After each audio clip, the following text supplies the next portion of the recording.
Hello, everyone, and welcome to week 8 and lecture 39 of the knee injury rehabilitation course. Today's lecture is on case based reviews. We will be discussing the rehab protocol application in elite and amateur athletes. The objectives for today's lecture are to compare rehabilitation priorities in elite versus amateur athletes, to understand how injury management strategies differ based on sports demand, resources, and timelines. We'll also learn to apply evidence based protocols to real world cases and scenarios. We will recognize challenges of a return to play in different sporting populations. We'll also try to translate principles of rehabilitation into practical decision making for diverse athletes. So, without any further delay, let's begin. In this lecture, we will see how theory meets reality on the training ground.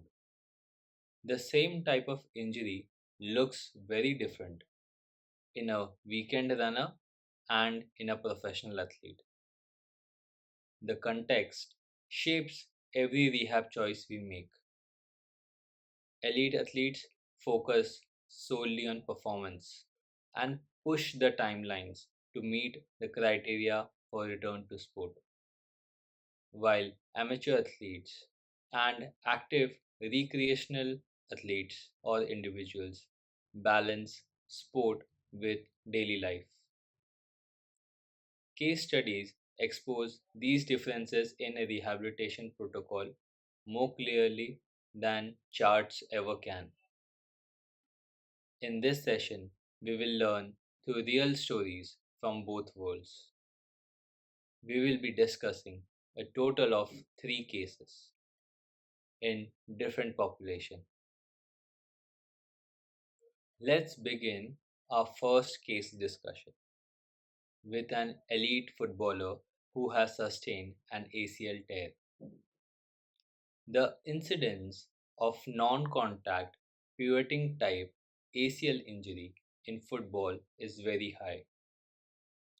Our player here also reports with similar mechanism of ACL tear. He sustains a pivoting injury to his knee without any contact from his opponents. The player undergoes an ACL reconstruction with a hamstring graft. His club expects a rapid return of their key player. Here, the clinician must balance professional pressure for early return with evidence that a rushing rehabilitation or a premature return to play increases risk of injury. The athlete's safety should be the primary concern of any rehabilitation providing team. Now, let us discuss in detail the primary considerations in this case. Number one is the non negotiable in this case. The non negotiable being the criteria based program. The criteria varies from reduction of initial symptoms of swelling and pain to achieving complete and pain free range of motion. It also varies with starting weight bearing exercises and progressing to close kinetic chain exercises to neuromuscular training later in the rehab. Due consideration should be given to other structural injury if present, along with the primary ACL injury. Elite athletes benefit from daily therapy with advanced equipment and a multidisciplinary team consisting of a sports medicine physician, a sports physiotherapist, a strength and conditioning coach, and a sports masseur. Secondly, apart from the exercises required for the rehab of the injured knee, an elite athlete cannot afford to undergo detraining effect for 8 to 9 months of the rehab. Hence, cross training with cardio exercises for aerobic fitness, upper body strength training exercises, core strengthening exercises, and even exercises of the uninjured limb to maintain lean body mass will continue throughout the rehab process. A well equipped gym with stationary cycles, hydrotherapy pools, and free weights would aid in the component of training. Strength of the injured limb is also tested with the help of isokinetic dynamometer. Running loads are tested with GPS and biomechanics with force plates.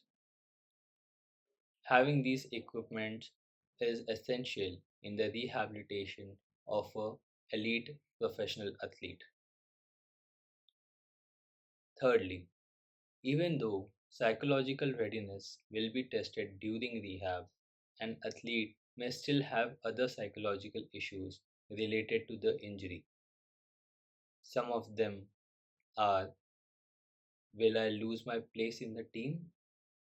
Will I ever play for my club or country again? Will I ever be able to perform on the same level as before?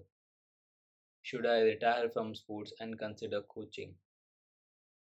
There are numerous such questions in an athlete's mind after injury. Having a sports psychologist on board to deal with such situations would go a long way in making the athlete mentally strong and psychologically ready. Fourth, sports person usually have a very high metabolism due to their training. Post injury, the amount of physical activity reduces, but the metabolism of the athlete remains high. In such cases, it is common for the athletes to gain weight during rehabilitation. Added body weight, or if I may say, fat weight or dead weight, would be detrimental to the injured knee during weight bearing exercises. This may cause a delay in complete weight bearing, hence delaying the rehab plan. On the other hand, the athlete requires adequate nourishment in the form of macronutrients as well as vitamins and minerals for healing of the injured tissue. Hence, there has to be a fine balance in the nutrition of the athlete for him to not gain any unwanted weight, but to still have enough nourishment to cater for his injury. This primarily highlights the role of a sports medicine physician and a sports nutritionist. Hence, we can already see that a rehab of a professional athlete entails a multidisciplinary approach. Even with best facilities, criteria for progression in rehab remains the same. On an average, an elite athlete requires at least 9 months post op to return to play. Objective criteria like more than 90% symmetry on hop and strength test has to be fulfilled. Video analysis of good quality movement while performing sport specific activities are very essential to prevent re injury. Psychological readiness can be enhanced by participation in game like scenarios. For example, in this case, participating in a low intensity training match or training with less physical teams like the under 19 or under 21 age group teams would help the coach and the team physician decide game readiness. This highlights that evidence and not pressure to play should derive return to play clearance of an injured athlete.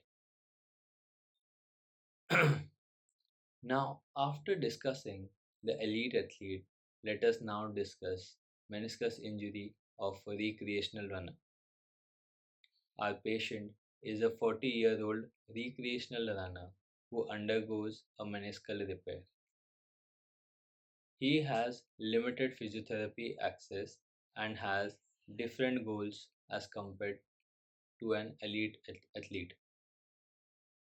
He wishes to be pain free while performing his activities of daily living and while performing light jogging exercise. His rehab plan must be practical and sustainable, with many of the exercises being simple in nature without utilizing much equipment and can be done at home. Meniscus injuries in runners are not unheard of, especially in adults of the fifth and sixth decade of life, and also in individuals who have taken up recreational running later in life. These individuals also suffer from degenerative meniscal changes, and hence recreational running often aggravates their symptoms. Pertinent to note here is the orthopedic surgeon decided to perform a repair and conserve the meniscus instead of performing a meniscectomy. This decision was perhaps influenced because of the desire of the individual to perform light jogging as a part of his lifestyle. Now let's discuss the considerations for a mature athlete. In this case, education and compliance are central for successful rehabilitation of the individual. Without daily supervision, home exercise programs must be simple yet effective. Tissue protection is paramount in the early phase, hence, avoiding deep flexion of more than 90 degrees and impact loading to safeguard the meniscal repair is necessary. Weight bearing progression must be gradual, often starting with partial weight bearing and crutches, guided by the surgeon's protocol. Along with gradual weight bearing progression, rehab must focus on early restoration of full knee extension alongside progressive lower limb strengthening through close chain low load exercises, and also integration of proprioceptive training to ensure joint stability without overstressing the repair. Running is delayed, typically not before 4 to 6 months, and it must be preceded by functional testing for strength, for hop symmetry, and pain free range of motion. The goal in this case is to return to pain free recreational activity and not elite performance. So, load management and patient expectations are crucial. In this case, cross training can also be undertaken with the help of cycling, pool running, swimming, and should maintain cardiovascular fitness without excessive joint loading. Education on long term joint preservation is key. Weight control, footwear, surface choice, and avoiding repetitive high impact loads reduce risk of osteoarthritis. Psychological reassurance and setting realistic expectations help maintain compliance. Success is defined as safe return to recreational running and not necessarily pre injury mileage or speed. Functional progress is monitored with basic tests like single leg squats or step downs. Progression is slower in this case but focus on long-term knee health. Criteria for clearance include full range of motion, pain-free activities of daily living, and strength symmetry approaching 90%. The ability to jog without pain is a key functional milestone. Jogging or light running usually resumes by 4 to 6 months post surgery if the criteria for progression and rehab is met. Amateur athletes often progress more conservatively because there is no pressure for an early RTP. Unlike the return to play of an elite player, the return to play of an amateur athlete or recreational athlete is not supervised by a coach or a physician. Hence, the return to play in this case is guided by the symptoms experienced by the athlete himself. The progression from return to activity to return to play should be very gradual and can be guided by using a universal pain assessment tool similar to a visual analog scale for pain. Here, an athlete grades the pain on a scale of 1 to 10, 10 being the maximum unbearable pain that the individual experiences. A third and final case is that of an elite wrestler who has sustained a multi ligament injury involving the ACL, the PCL, and the medial collateral ligament. He required a stage surgery, and after the surgery, has now come for rehab. Wrestling as a sport has two categories. One is the Greco Roman, and the other a freestyle. Both these categories demand intense knee stability, making this rehabilitation in this athlete a tough challenge for any rehab team. Rehab in this case will be long and with no guarantee of full return to pre injury levels. The challenge is conflicting protocols. In this case, one graft may need mobilization while another requires protection. Protection of multiple graft is of the highest priority. The knee must be braced to prevent valgus stress for the MCL, posterior tibial translation for the PCL, while respecting the ACL healing timelines. Range of motion must be restored cautiously. Aggressive early flexion can stress the PCL, while failure to regain extension risks stiffness and arthrofibrosis. Weight bearing progression is usually delayed and highly individualized as simultaneous ACL and PCL reconstruction require stricter load protection. Cordyceps activation is critical. Cordyceps are the primary dynamic stabilizers for the PCL and must be retrained early with isometrics and neuromuscular stimulation. Hamstring strengthening is delayed since hamstring contraction can increase posterior tibial translation and jeopardize the PCL graft. Rehab often extends beyond a year. Apart from these, most considerations of the elite football player that we discussed in case 1 and of the elite wrestler in this case with regards to psychological state, nutrition, and of presence of a multidisciplinary approach remains the same. Despite resources, functional recovery may remain incomplete in a case of this wrestler. This highlights the limitations of medical science in complex injuries. There are key differences in the psychological and social factors of an elite and an amateur athlete. Elite athletes face career pressure. Their financial life is at stake and they are under constant media scrutiny.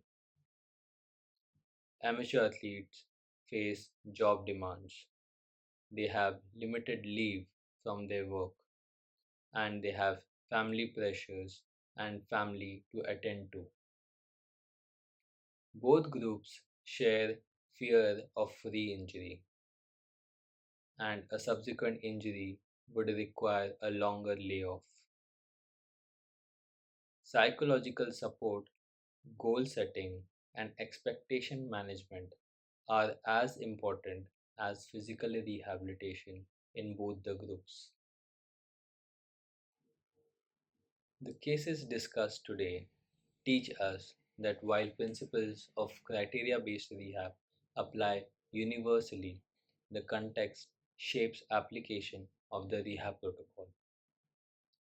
Elite athletes benefit from the resources but face pressure of an early return to play, while amateurs progress slowly but without much supervision. The key message through these cases are to adapt to the protocols and understand athlete context while holding firm to the evidence based criteria. Hence, I still maintain that rehab protocols should be used more like a guideline and modified according to the patient goal and expectation. However, there are some key differences in rehabilitation between elite and amateur athlete that I would like to highlight now. First is the primary goal. In elite athlete, the aim is a full return to pre-injury performance level. In the amateur athlete, the priority is safe participation in a recreational sport and long-term joint health. Second, the timeline. Elite players often follow an accelerated rehab pathway under close monitoring by a multidisciplinary rehab team. Amateur athletes usually follow a conservative plan, taking longer time with more focus on tissue protection. Third are the resources. Elite athletes have access to a multidisciplinary team of surgeon, physician, physiotherapist, strength coach, sports scientist, etc. Amateurs typically have access to only a physiotherapist with much of the rehab done through home exercises. Fourth is the monitoring. In elite rehab, objective testing is advanced using isokinetic testing, GPS tracking, and biomechanical labs. In amateur rehab, progress is measured using simpler tools like handheld dynamometer, hop test, and clinical assessments. Fifth is the risk tolerance. Elite athletes often accept a higher risk of early return because their careers and contracts depend on fast recovery.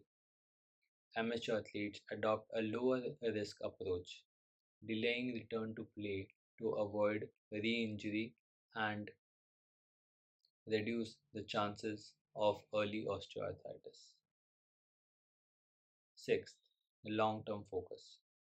For elite, the emphasis is on a rapid return to competition while maintaining ongoing injury prevention programs. For amateur athletes, the long term goal is joint preservation and maintaining the ability to enjoy sport and daily activities without any pain. With this, we come to the end of this lecture. The key takeaway messages are: even though protocols must adapt to athlete context, the evidence based criteria apply universally and should be followed in each case. We have seen the key differences between elite and amateur athletes. Multidisciplinary support enhances outcomes of the rehab program. Case based learning bridges theory and practice, and hence, more such cases should be discussed among colleagues of different disciplines to understand different perspectives better. These are some of the references that I have used in today's lecture. With this, we have come to the end of lecture number 39, and we will progress to lecture number 40 in the next class. Thank you for your time. Have a very good day.